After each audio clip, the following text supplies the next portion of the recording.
I want to welcome everybody for the CERIAS seminar today. My name is Shawn Huddy. I'm the Director of Strategic Partnerships with CERIAS, and I want to welcome CERIAS Partner Organization co-founder and co-CEO Stephen Kynes of Goldilocks. Stephen is an international corporate lawyer with expertise in complex M&A and tax-efficient commercial transactions in the US, UK, and emerging markets. He's been a general counsel for ultra-high net worth individuals and families, as well as international law firms. He is focused on growing teams and exacting the vision of world-changing technological innovation.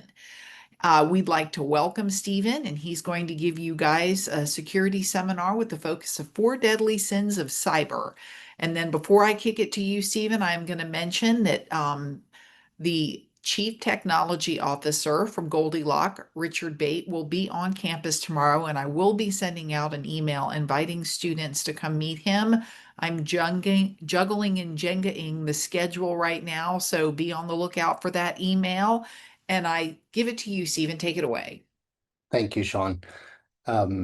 Yes, I usually just refer to myself as a recovering lawyer because now that I'm a cyber practitioner. But this seminar, I wanted to cover the 4 deadly sins, and there will be a subsequent seminar where we'll cover the more interesting ones of lust, wrath, and envy. So I want to, leave you a little bit of an opportunity for something to look forward to. But today we will cover the sloth, gluttony, greed, and pride. For somebody like me, it may sound very biblical because I almost, the device which we produce almost is about the size of a Bible, but I can assure you that this will be not in any way in taking it from that perspective. But we'll also talk about redemption, but that's what we will cover in terms of when we talk about sins. And the context I want to frame it in is also the threats that we from advanced persistent threats from Russia and China, and really how we take back control. And so with that, what I want to set out for what we will be covering is I want to first set the scene. What's happened today? What's happened in our geopolitical climate? What is it all? How does AI fit into it? Because we can't have a conversation these days without AI. And at each stage, I want to break for a chance to ask the questions that you may want to have, so that we can pause if there's something that you'd like me to cover in greater detail. And I believe very much in setting the tone in a real world view, but it also needs to be backed by research and data. I am using our company and our product, not because I think you're somebody that's going to be an audience for buying the product, but really to give context to the threats that my team and I deal with on a daily basis, and really how we go about solving them. So that's really the way I want to think for you to think of this. And I'm going to use it as an example because that's what I know best. And you certainly don't want me to give you a legal seminar, although we will be covering legal issues in the next time. And at the end, we're going to finish with a little bit of a demo and talk about the next seminar. So with that, I will, getting a block here, just a minute.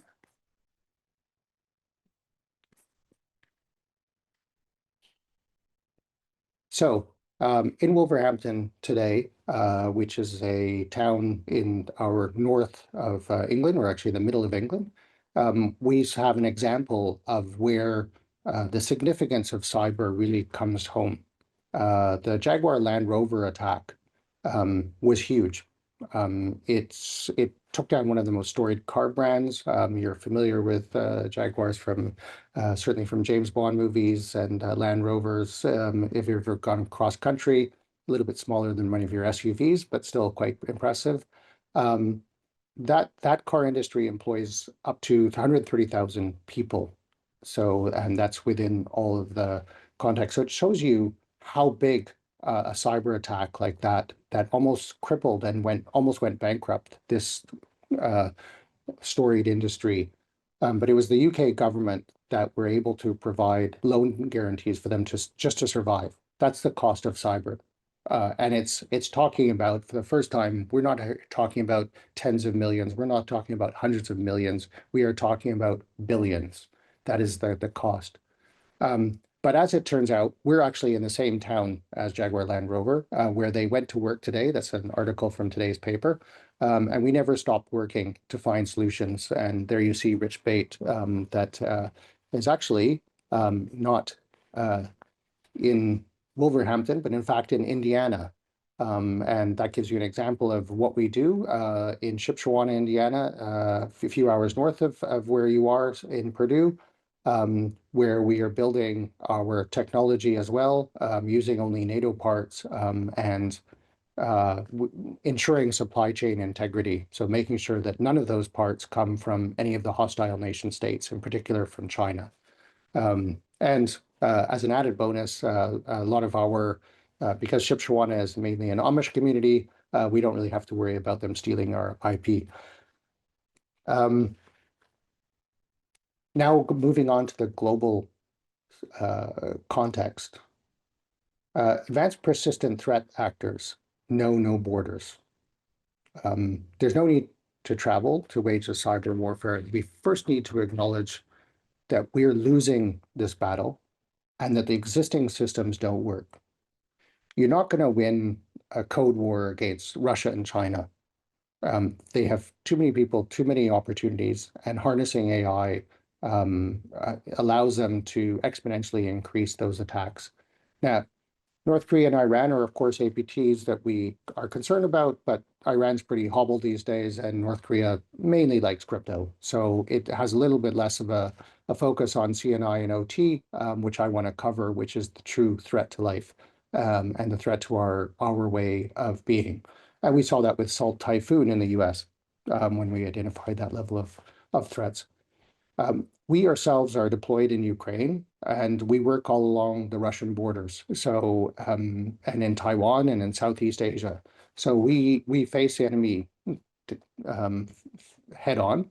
And this is something, though, that we have to deal with on a remote basis, because many of the attacks, they don't have to travel. But it helps sometimes for us to go to those other countries, because often the level of threat that they understand is closer to home when you're actually on the border and you can see it.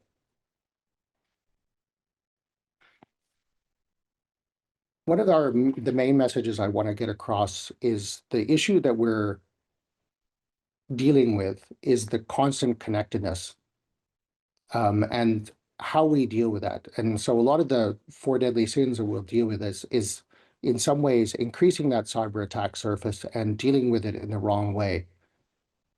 And we do need to increase our cyber attack surface in many ways, because we need to digitize our systems. And we need to harness AI, because that will get the highest level of efficiencies. And that will provide a lot of benefits. So I'm not just an AI skeptic, although this headline from Axios, when they covered our threat forecast, probably suggested that we were, because they refer to it as a doomsday scenario. You're able to look at this online, what we talked about. We talk about AI as a threat vector, but also harnessing it for good. For example, OpenAI said recently that it's used 3 times as more for identifying the threats than actually creating them. Now, I'm not sure if we can trust them. They tend to be a little bit dodgy with their information and sycophantic. But anyways, we need more energy and connectedness for AI, and that remains a fact. So how do we do that?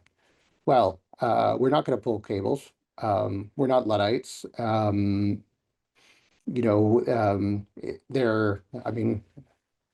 even the Amish don't go completely off the grid. But we can learn something from the Amish even. Maybe you can hear a few stories from our CTO tomorrow. This is kind of where it has historically been. In the ultimate attack, you pull the cables. So let's talk a little bit about what we do as a solution. So there you see two of our four devices that we build, and these are the commercially ready devices. We also have fiber versions of those same ones, and those are made both in Wolverhampton and in Indiana. Um, Important for our technology is always to have it tested and validated, because when you're putting something at the critical national infrastructure side, then it's important to give a level of assurance. And this is really our strap line about physically connecting and disconnecting, taking back control, having the ultimate ability to do so, but very importantly, without using the internet. Because if you're using the internet to control your device, you're using the same method by which your attacker is going to reach it.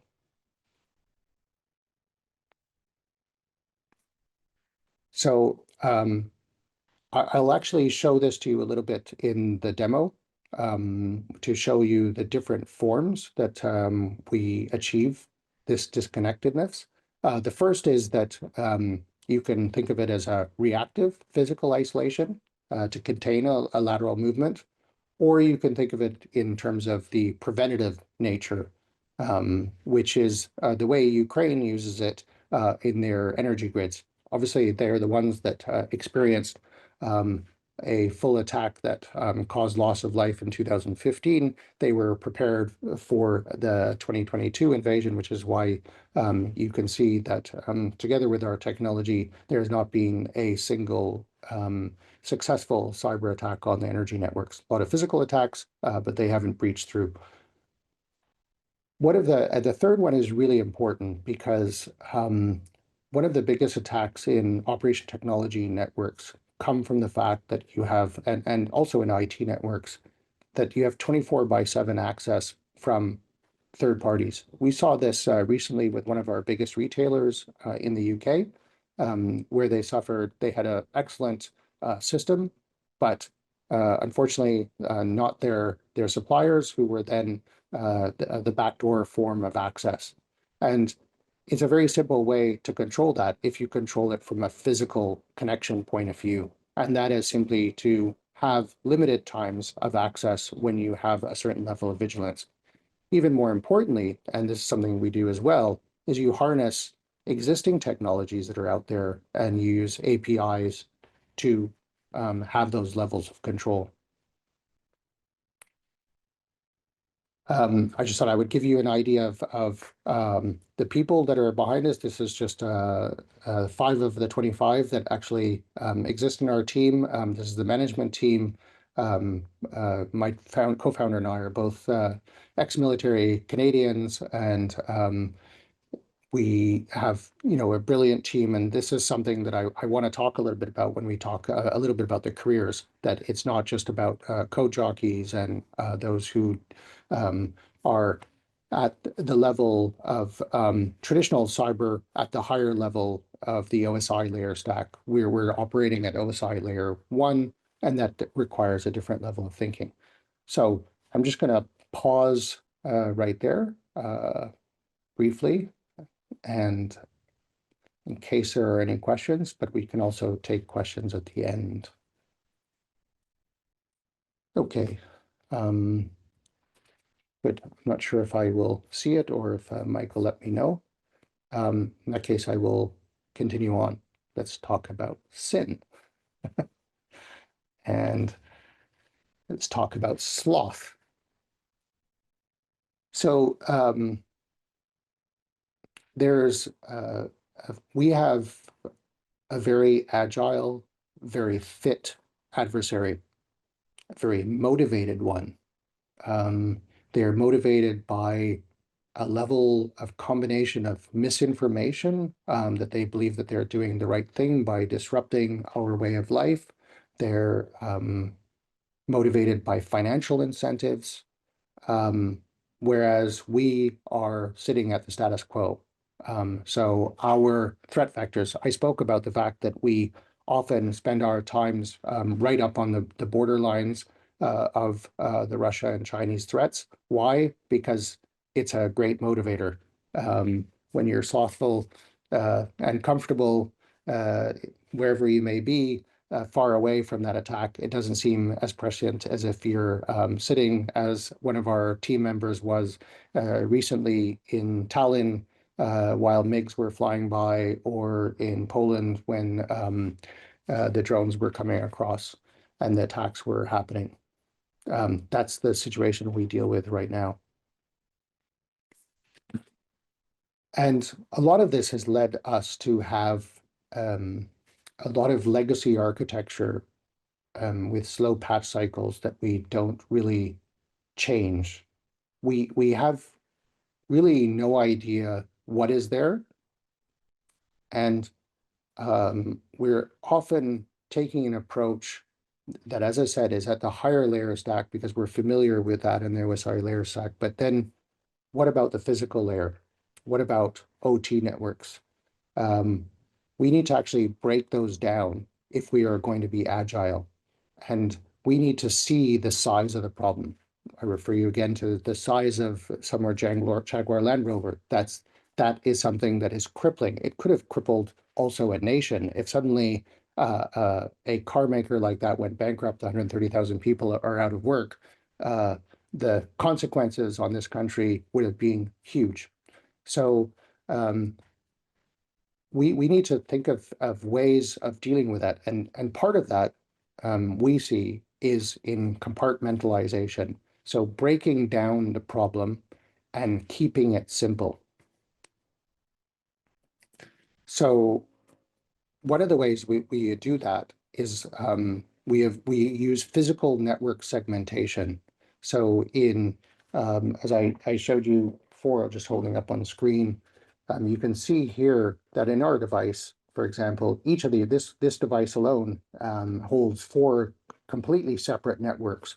Those are, when you break that down, the threat vector is broken down into 4. When you do that into 12, into 144, it continues on and on. And you compartmentalize and reduce that cyber attack surface, and you reduce the threat vectors. It's one of the metrics that we used when setting this up. And if you've been in a any kind of OT system, which if you haven't, I encourage you to do so.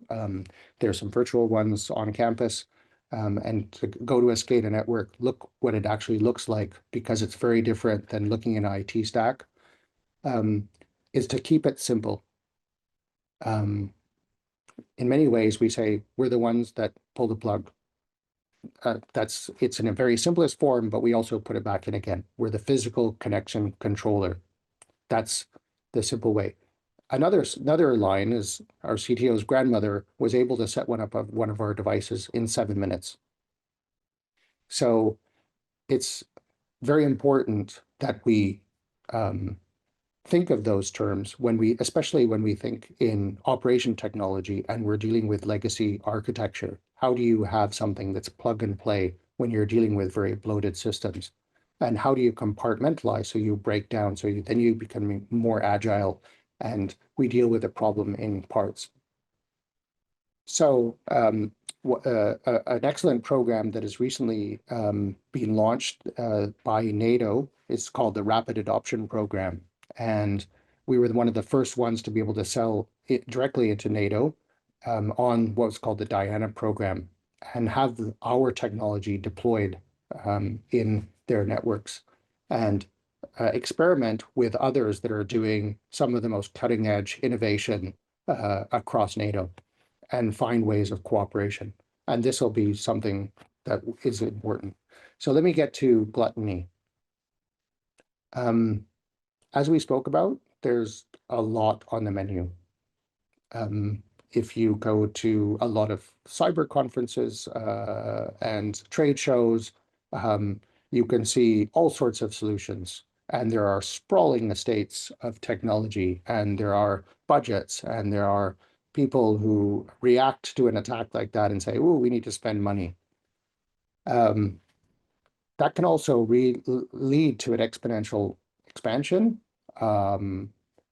And it can also lead to leveraging that connectivity to spread that. And with anything with respect to gluttony, we need to think about self-control. Just because it's there doesn't mean it has to be on all of the time. We used to leave lights on all of the time. We're now more disciplined about turning the lights off when we leave the room. In the same way, if we actually have the ability to physically control our connections, we can turn those off and control those. I do that sometimes. One of the things I ask my kids for my birthday is 72 hours of complete disconnection, completely off the grid. It's not something that they are always excited about, but that's all I ask for, is to sometimes have that 72 hours of disconnect. And so just like for our mental health, it can be also good for our cyber health. As we exponentially increase this, our networks and our devices to serve our AI masters, leading to the Skynet moment, we need to think about what's the possibility of having that, taking back that control to avoid that. And that's where default disconnect comes into place, as shown best by Ukraine. And in fact, there are laws moving in this direction. Singapore is an excellent example. It has one of the most advanced cyber legislations in the world.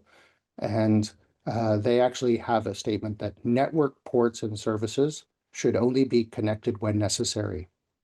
And there is, in fact, guidelines in the UK law, and there are even some state laws that allude to this in the US.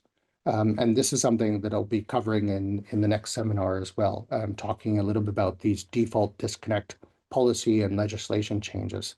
And that's kind of the way we move towards a healthy lifestyle, with that segmentation, with a fire break between the IT and OT systems, creating that segmentation. So let's talk about greed. As the budgets bloat, and we get fascinated by cool new stuff, and we get post-quantum AI, blockchain, you're kind of going like, okay, have you been to see a SCADA system? Have you been to an energy network and looked at what's there? Have you talked to a cyber physical manager that speaks a very different language and be running these legacy systems? It's not always about acquiring the latest and greatest toys, software, whatever it is. It's not that newer is better. Especially when you're dealing with operation technology and critical national infrastructure, you need to look at simplicity. You need to look at how interoperability with legacy systems fit for purposes.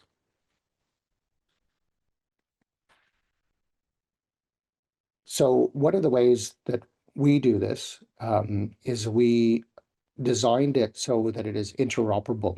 We are excellent in what we do. That's layer one.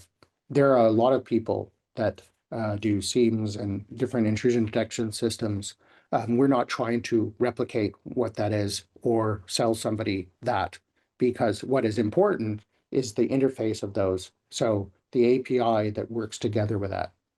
And to be able to identify what is where and what exactly is a threat. So thinking about cyber in terms of bespoke solutions and allowing that interoperability of using APIs to harness those existing systems. So I think that's one of the most important things when we look at greed, is instead there's a lot to share if we build systems that are interoperable. So let's talk a little bit about pride. And some pride is good, obviously, pride in our work, and we're very proud of the engineering work that we do. But if that pride leads to myopia and just adding more, let me give you an example. One of the often encounter that we run into is the increase of one-way data diodes used in operation technology environments. Very highly secure system of technology, but most of them are not really fit for purpose in OT environments. And OT environments have quite a significant number of protocols. And with every diode, there are tens of thousands of dollars just for each protocol package. That's the kind of solutions that might not always be fit for purpose. There tends to be this overconfidence in the status quo. Doing more of the same will be fine. Well, I don't think that's working out very well. Sometimes humans do need to be in the loop. Sometimes we do need to actually have hardware.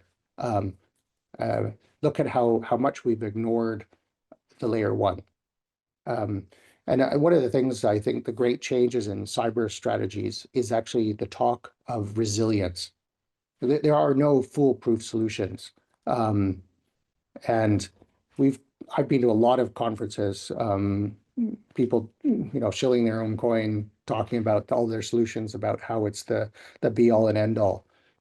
Once we remove that kind of thinking and we move towards resilience and we move to interoperability, we're going to be in a much better space.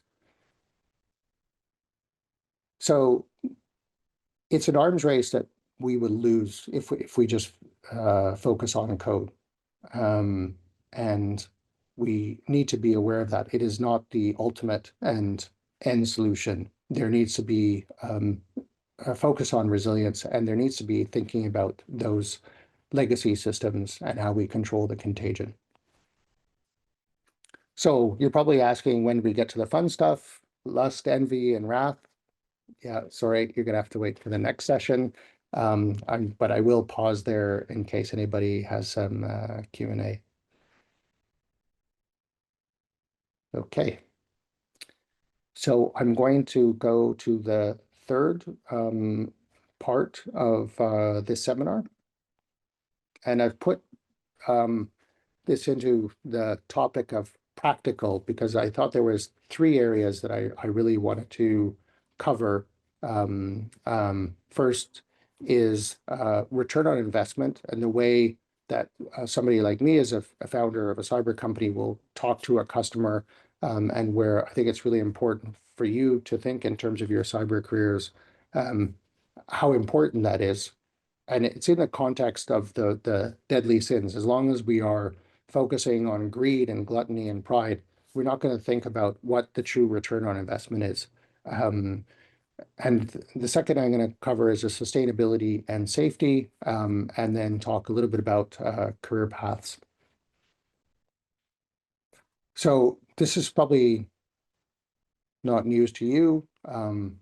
The cyber costs are huge, and they still are not finding full solutions. So what is the way to think about this in a different way? I think probably that the last one is almost the most important one, which is peace of mind. Often these decisions are made by the C-suite, and they don't want to be the next JLR, the next Marks and Spencer. And I read the story of the Marks and Spencer CEO, waking up to that email about what had happened, and I think he's still recovering from that. So we need to think about those solutions in terms of how they provide that peace of mind. What is the protection of reputation? So it's not just about an equivalency of a ransomware cost, because there are a lot of soft considerations that have long-term effects. One of the most important ones, certainly in critical national infrastructure, is the business continuity. And an outage of systems, I mean, we deal a lot in energy, water, and transport networks, some of the most critical of critical national infrastructure. And if you don't have water or energy, you're 72 hours away from mass riots in any society. Anybody that experienced COVID scrambling for toilet paper knows exactly the level at which this can quickly delve down into absolute chaos.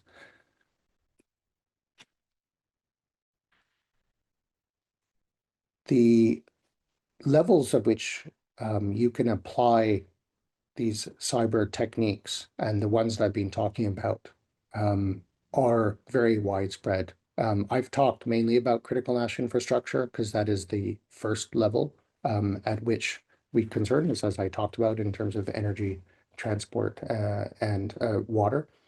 But of course, when it gets to health, defense, um, and eventually one thing that I'll be covering off is in the next seminar is how do you actually take some of this technology and bring it down to the smaller size of the assets themselves, the industrial control systems directly. So not just about the network layer, but how do you actually deal with systems in the IoT world? I'm going to talk about sustainability and safety, and I'm very aware that, especially in the US right now, there's a lot of discussion about where our energy sources come from, and I'm not going to deal with that political hot potato. All I will say is that wherever the energy comes from, there is always an element of sustainability with respect to continuing those networks, ensuring that they are efficient and ensuring that they are safe. If you have an outage, cyber actually directly affects safety. And sometimes we need to think about positioning cyber within the context of safety as well as sustainability. For those who would like to get into a more detailed level of understanding of this, we have a number of reports that were written. One was by a Estonian university, Taltech, where it actually goes into a very quantitative analysis of these effects. The way, in the case of our technology and using physical network segmentation, has a positive effect and how that really works. So if you look at the loss of life that was experienced here in the UK on the attack on our health system, all of those things are very important. We also have been recently testing in the US in MITRE, and as well as some of the NATO cybersecurity centers of excellence. So these are really important for understanding where we are in terms of sustainability and making sure that our networks are continuing operating and continuing to use the benefit from the digitization. If we frame it in sustainable SDG terms, if you look at SDG 9, which talks about the infrastructure, this is extremely important to ensure the protection of it, because the only way we are going to harness our infrastructure is if we continue to digitize it, but we will only be able to digitize it if we protect it, because if every time it goes online, one of our adversaries attacks it and brings it down, we're not going to take the benefits of that. And we certainly won't have the benefits of the AI revolution if that continues to be the case because of the pull in the grid. So there are a lot of intersection points of cyber within this, and the need for us to protect that and have these systems, also legacy systems, protected as well as the more modern systems. Now a little bit about cyber careers that I wanted to address, because I said that this is not to denigrate those who are coders. My son is a coder. Very proud of him. Very glad. I've I have a daughter that's going into motorsports engineering. So whatever it's physical or code, I don't have a particular prejudice. But what I wanted to say, I have another daughter who's in psychology, and very proud of that, because I think it's as much in cyber about psychology. It's about thought leadership. This is just some of the pieces where we've had coverage, but until we change the mindset, until we think differently, then that we're not going to change until we have the systems that allow for the interoperability that I spoke about. And then putting my lawyer's hat on, until we have the laws that are balanced. So I'm not a believer in legislation as the means for everything. I studied in undergrad literature.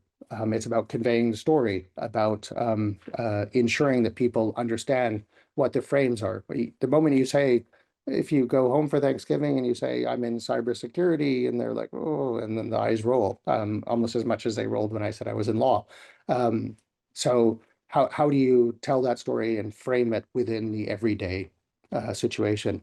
And we work very much with different groups of people to try and get that across and to think differently. And that's actually how we came up with something that is now what is called a NATO sole source, which means that any of the 32 countries in NATO do not need to go to a public procurement to acquire a technology, because it's been validated as being the only one that exists in the world doing what it does.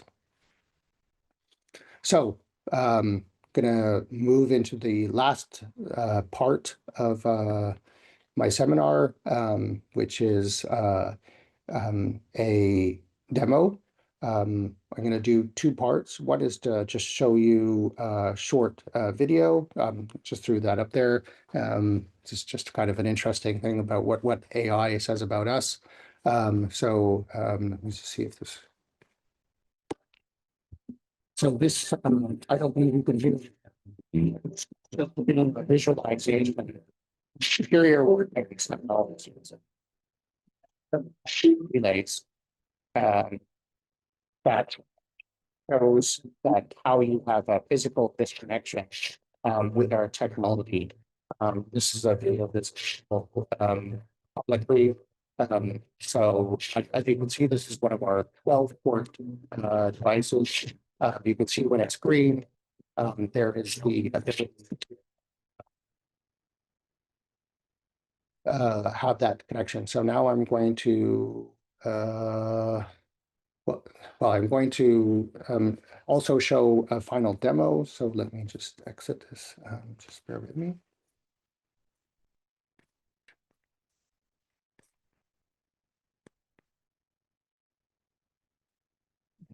I will just share with you.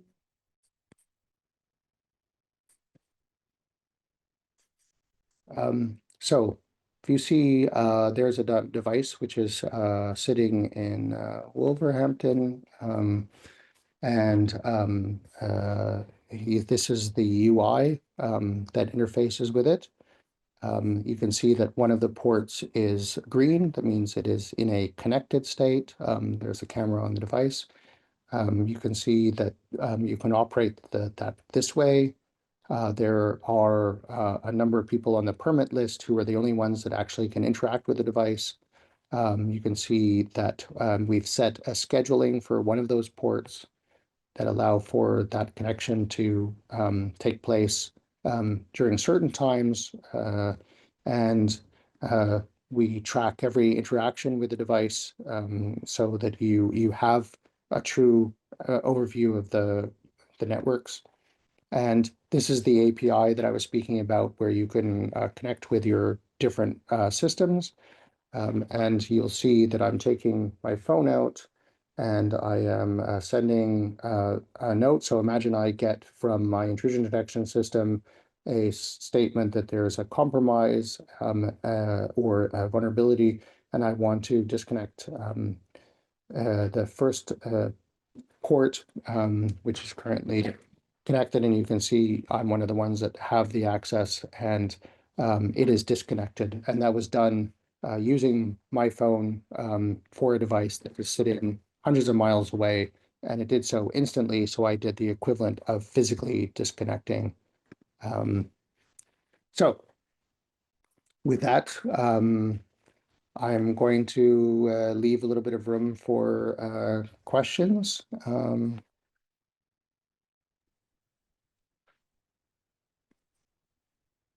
So we do have a question, and for everybody listening, if you could put your questions in the Q&A area. So Ben asked, and this is kind of outside the realm of everything you were talking about, but it's an interesting question. Do you think kids' attention spans are getting shorter over time? Yeah, Ben, as I mentioned, it's my daughter that's a psychologist, not me. So I'd probably have to ask her. I it's a very interesting question because I think it relates to also our attention on all of these other issues in the distracted world. And I do think, I mean, our mission, keep cyber simple, is really a philosophy. I often say that our greatest competition is not another product, but a mindset. And it's this mindset of an always connected state that we think that we need to live in. And I think, at the heart of your question is something along those lines, that we worry about that distraction element. And a lot of those four sins that I talked about were that. It's like, ooh, look, there's a new shiny toy. Let's add it to our network. Let's add this, like just in the way that we have the dopamine rush of our social media feeds of going into these different things. So I think that is certainly, I wouldn't say, kids or not kids. I've seen a lot of adults that are very distracted. And it's mainly just about having a level of discipline and controlling those connections so that we can have something more meaningful. And in many ways, I'm throwing in a little bit of philosophy. Um, I was talking a lot about humanities. Actually, my son, when he studied philosophy of physics, which I was very glad he did because sometimes physics in its purest form might not have that. And one of the things we often talk about from a philosophical perspective is um, how do we engage and be in the world but not of the world, and in that sense, and how do we continue to have that connectivity, like I say, we want to harness AI. That's very important.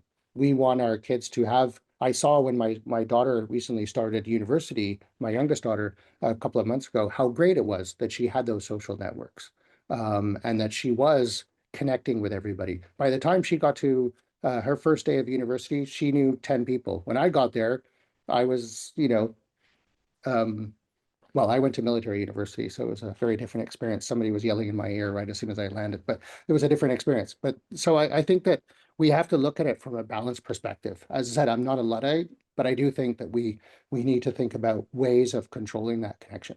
So for us, it's like empowering, and it's like being aware. That's what I think is probably the most important thing. Being aware, just in the way that we talk about having that physical connection controller that is aware of it. Good answer. So we have another question.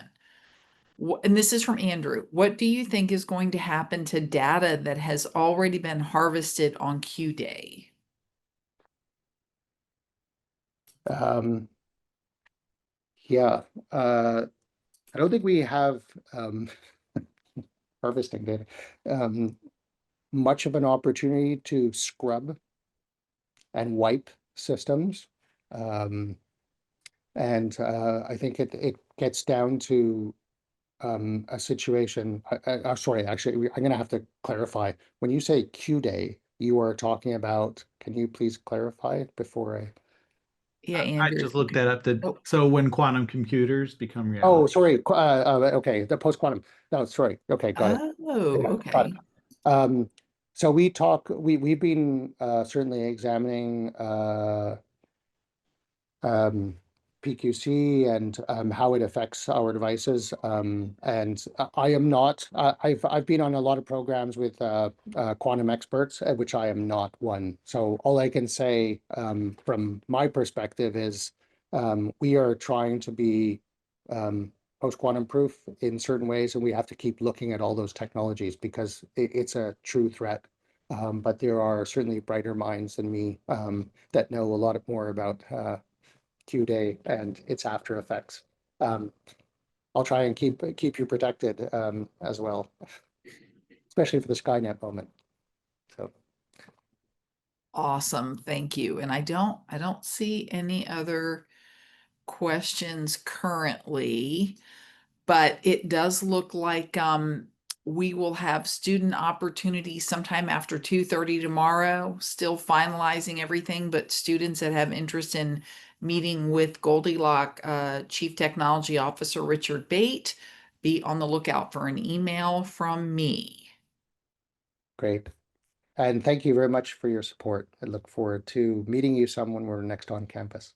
Great. Yeah, when Stephen is on campus, because they will be having an office in West Lafayette, we will also set up an opportunity for students to meet with you as well. Yep, great. Thank Great. you. Thank you, everybody. Take care.